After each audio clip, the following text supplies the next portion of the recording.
I don't want it to feel like we got, you know, a contemporary age to Arnold Schwarzenegger. Right. And we should also just take the pain if that can't be done. If it's never gonna feel realistic, because I don't want, it can't bump the movie. It can't be like a giggle. It's gotta be like a great moment. In this film, we bring to life a digital version of Arnold Schwarzenegger as he was in Terminator 1 and have him fight Christian Bale. It was a great help to have a body double in for our T-800. You know, that way you have all of the eye lines and you have them really interacting with something as they're fighting. Okay, a couple of shadowy shots. We want to get the hint that it's Arnold Schwarzenegger, and then we start filming it, and she's like, okay. He starts going in for close-ups on the guy that's playing the body of the T-800 and says, you know, Ben, I really want to challenge you with this. You know, we're going to be right in the face. You guys are going to have to bring your best game for this.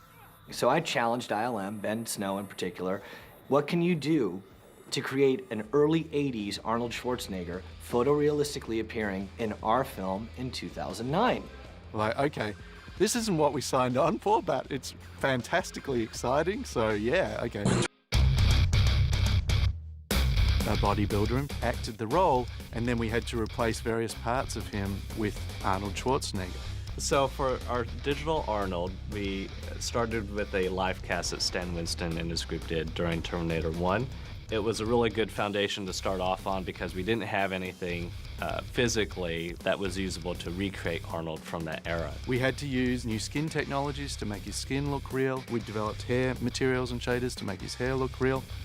You know, lots and lots of hand tweaking. Every little angle, you notice something different. It's, you know, his upper lip is too big, it's too small, why is his eye so squinty? And it's just hundreds of iterations of sort of noodling to get the likeness from every angle. At one point we had a conference call with Stan Winston Studios. One of the first things they said was, well, of course, with all the makeup, you know, they'd cover him in KY jelly. That's why he looks so shiny. Then the other thing they'd say was, one of the major things we were missing was that as soon as he went into character, he would clench his jaw, which made him look very different. It was things like that where it was invaluable to do the archaeology. It's even hard for me to tell where they blended it, but they're blending in our CG chest with his upper torso. The team at ILM has really pulled together to produce this digital Arnie. It wasn't a clear-cut process.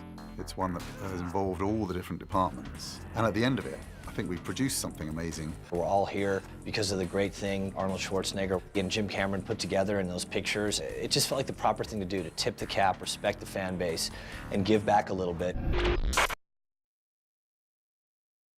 So creatively, we didn't know if we were going to use a CG Arnold or just go an alternative route. So this is one of those other plans that we had where we came up from John Connor shooting his chest to what would continue up into an endoskeleton skull.